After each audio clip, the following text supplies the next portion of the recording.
chapter 8. Now the main point in what has been said is this: we have such a high priest, who has taken his seat at the right hand of the throne of the Majesty in the heavens, a minister in the sanctuary and in the true tabernacle which the Lord pitched, not man. For every high priest is appointed to offer both gifts and sacrifices, so it is necessary that this high priest also have something to offer. Now if he were on earth, he would not be a priest at all, since there are those who offer the gifts according to the law, who serve a copy and shadow of the heavenly things, just as Moses was warned by God when he was about to erect the tabernacle. For, see, he says, that you make all things according to the pattern which was shown you on the mountain. But now he has obtained a more excellent ministry, by as much as he is also the mediator of a better covenant, which has been enacted on better promises. And I say to you, everyone who confesses me before men, the Son of Man will confess him also before the angels of God. But he who denies me before men will be denied before the angels of God. And everyone who speaks a word against the Son of Man, it will be forgiven him. But he who blasphemes against the Holy Spirit, it will not be forgiven him. When they bring you before the synagogues and the rulers and the authorities, do not worry about how or what you are to speak in your defense, or what you are to say. For the Holy Spirit will teach you in that very hour what you ought to say.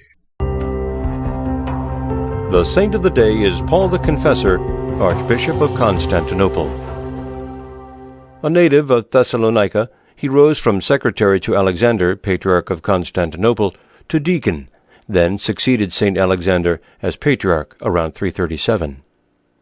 For his virtue and his zeal for orthodoxy he was hated by the Arians, who were still powerful in the empire. The Arian emperor Constantius, learning of Paul's election, exiled him and made the Arian Eusebius Patriarch in his place. St. Paul went to Rome, where he joined St. Athanasius the Great in exile. Furnished with letters from Pope Julius, he was able to ascend the patriarchal throne upon the death of Eusebius.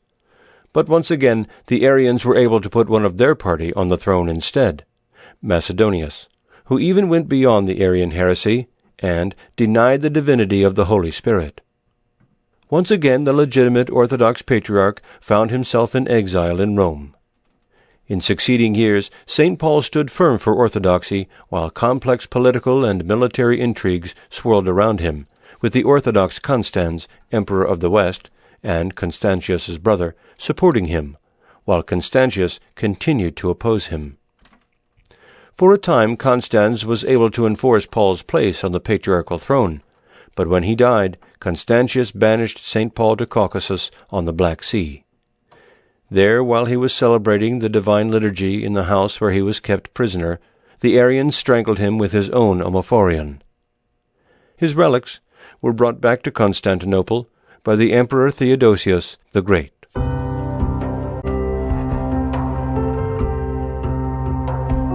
The saint of the day is St. Raphael, Bishop of Brooklyn. He was born in Syria in 1860, in the waning years of the Ottoman Empire. In his childhood, his family took refuge in Lebanon after their parish priest, St. Joseph of Damascus, was martyred, but they later returned to Damascus.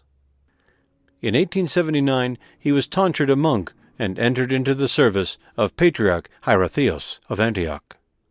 The Balamand Seminary had been closed since 1840, but the young monk was offered a scholarship at the Constantinople Patriarchate Seminary in Halki. Returning to Syria with a theological degree, St. Raphael became assistant to Gerasimos, the new Patriarch of Antioch, traveling and preaching on his behalf. After further studies in Kiev, he transferred to the jurisdiction of the Patriarchate of Moscow, and for a time was professor of Arabic studies at the Theological Academy in Kazan. At that time, the downtrodden Orthodox of the Middle East received considerable aid and theological training from the Tsar and from the Church in Russia.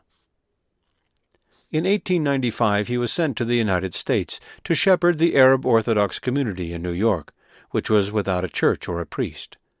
He quickly consecrated a chapel and with great energy set about the work of shepherding his flock there.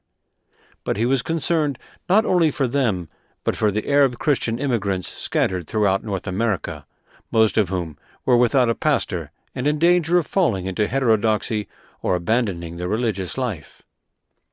He traveled widely throughout the continent, visiting, counseling, and serving Arab Christians, preaching, celebrating marriages and baptisms, receiving confessions, and celebrating the Divine Liturgy, usually in private houses.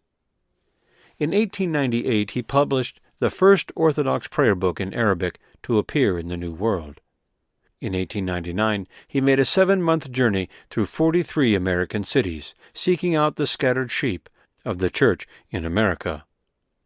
His services were attended not only by Arabs, but by Russians and Greeks, all of whom, at that time, depended on the Russian mission to North America.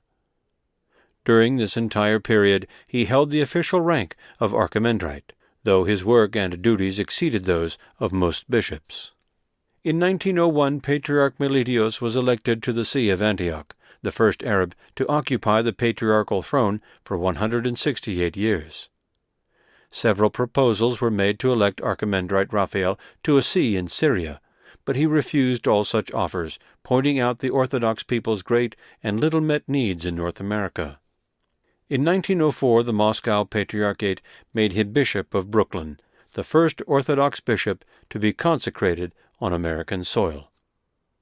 He redoubled his already impressive pastoral work, ordaining priests to the many new parishes that he had founded, and assisting St. Tikhon, then Bishop of North America, in the care of his huge diocese. In 1905 he laid the foundation of the monastery of St. Tikhon in Pennsylvania. The bishop saw the importance of integrating the faithful into the life of their new homeland, and was an early advocate of the use of English in American church services. When Isabel Hapgood's service book, the first useful English translation of the Church's services, was published in 1906, he advocated its use in all his parishes. In 1912 St. Raphael was found to be suffering from heart disease, but continued his exhausting pastoral work for 2 more years. In 1915 he was finally unable to continue, and reposed after 2 months' illness. When his relics were transported in 1998 from Brooklyn to the Antiochian village in Ligonier, Pennsylvania, they were found to be incorrupt, and in 2000 he became the most recently glorified saint of North America.